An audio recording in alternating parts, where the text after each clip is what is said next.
Vous voulez savoir pourquoi il n'y a jamais d'avalanche sur une piste ouverte? C'est grâce au PIDA, le plan d'intervention de déclenchement d'avalanche, réalisé en amont de l'ouverture des pistes pour sécuriser le domaine skiable. Le but?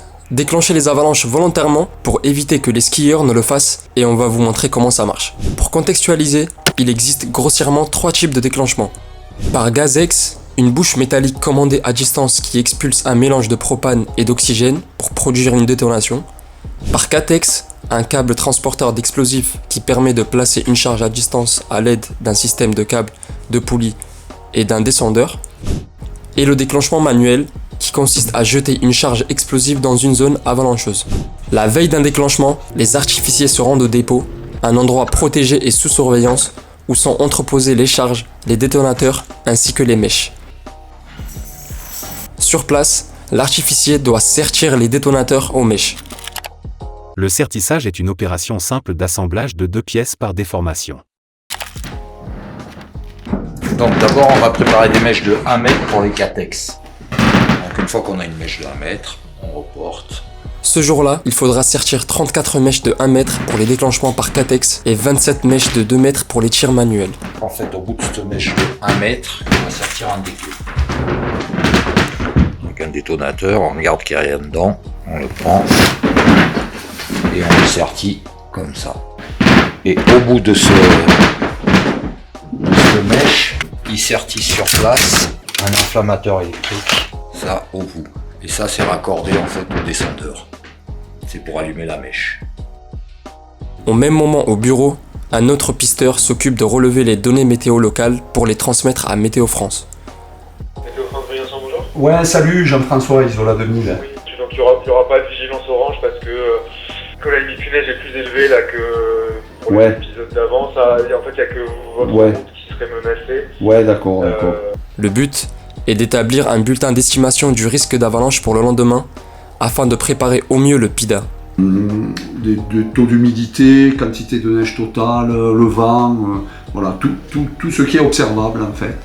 Et en fonction de ça, des températures surtout et de la météo et des échanges qu'on a avec Météo France sur la qualité de la neige, ils vont estimer le risque d'avalanche. Voilà. Isola 2000, on est à combien? Là, on va sortir les données d'ici, voilà, avec la courbe heure par heure des températures qu'il y a. Là, on est actuellement à moins 2.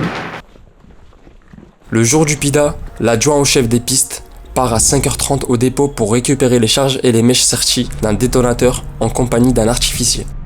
De retour au bureau, il rejoint le chef des pistes qui réalise le déclenchement par GazEx depuis 4h30 du matin. On démarre le logiciel, la brique déclenchée. Après, on va choisir l'abri sur lequel on veut tirer. Donc ici, il y a 7 abris et 19 canons, Pinels. Le temps que le satellite rentre en contact avec l'abri.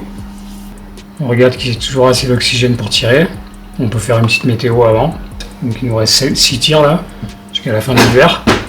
Ça c'est l'état de la batterie. Et la météo, ça va nous donner la température qu'il fait en haut. Donc il fait moins 3,2. On va sélectionner un exploseur. Il va nous demander un code. On va rentrer le code. Et voilà. L'adjoint entame ensuite la préparation des différents sacs des artificiers. Ça c'est une protection pour mettre les détonateurs, pour pas qu'ils se frottent entre eux et pour pas qu'ils prennent de choc. Et là pour grand tour, il a 12 tirs à réaliser. Donc il faut 12 détonateurs, 12 mèches longues d'1 mètre. Donc ça c'est une boîte pour protéger les inflammateurs. Et tous les sacs sont équipés d'ABS. Donc le principe du sac airbag, c'est de déclencher son sac, de faire gonfler un ballon, de créer du volume et de rester en surface de l'avalanche. Pour les tirs manuels, les artificiers sont équipés de sacs avec quelques outils supplémentaires. On a une boîte avec des allumettes tempête. On a un rouleau de scotch. On a une pince pour couper la mèche et on a un poinçon pour percer la charge. On a un rouleau de corde pour attacher les charges, 2 casques anti-bruit et on a une corde avec un baudrier pour couper les pentes, là où on met pas de charge. Là-dessus, en fait, ils accrochent leurs embases avec l'ABS. Et tous les sacs de tir manuel, c'est exactement tous les mêmes. Les charges sont distribuées dans des sacs étanches et seront transportés par les aides artificiers. Les charges font 1,4 kg. Vers 6h30, les premiers artificiers arrivent. Ils préparent et récupèrent les sacs qui correspondent à leur zone de déclenchement. Parmi eux se trouve une maître chien. Son rôle est essentiel. Donc moi je suis Christelle Mondillon, je suis maître chien d'avalanche à Isola 2000. Et pendant les PIDA, donc mon rôle c'est d'être vigie avec mon chien. Au cas où l'un des artificiers aurait un souci et se ferait prendre dans une avalanche, on est prêt à intervenir le plus rapidement possible. C'est sûr qu'en tant que vigie, je peux intervenir avec mon DVR. Le détecteur de victimes en avalanche. C'est un appareil qui émet et reçoit des ondes afin de localiser une ou plusieurs personnes ensevelies sous la neige. En cas de problème, en cas de panique, le chien lui panique jamais. Lui c'est un jeu, et dès que je le mets au travail, il fera sa recherche et il sera bon. Les 7 équipes d'artificiers se dirigent ensuite vers les zones de déclenchement. Nous suivons celle de station, qui doit effectuer des tirs manuels. La montée se fait par la télécabine Mercantour. Nous nous dirigeons, malgré le vent et la neige, vers le premier point de tir.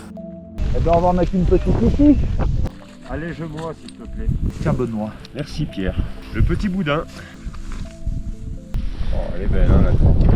C'est pour pas que la charge elle glisse. Au moins on la met où on veut, on peut la retirer si on veut qu'elle soit un petit peu plus haute. Et au moins on est sûr de pas la perdre. Un petit cabestan. Des deux côtés de la charge. Maintenant je vais amorcer la charge. Il faut des allumettes tempête pour allumer. L'artificier poinçonne la charge, y amorce la mèche sertie d'un détonateur Charge amorcée. Reçu. et fixe cette même mèche à l'aide du scotch. T'es prêt pour le temps Ben? Ouais, vas-y. C'est parti. Combien de temps on a là? Alors c'est 90 secondes par mètre de mèche. Nous on a 2 mètres. Là ça fait 3 minutes. Ça va péter. Ouais, ça va bien partir. Là. Ah oui, quand le nuage de fumée il se dégage. Ouais quand même hein. Dessous c'est l'accès au snowpark. Donc pour pas qu'il y ait quelqu'un qui se prenne une coulée sur la tronche. Tir effectué à station. Alors maintenant on va faire 3 tirs pour sécuriser la ligne de Pelvos. Pierrot arrivé au deuxième point de tir au-dessus de Pelvos. C'est pour ça qu'on n'est pas au-dessus d'une piste là.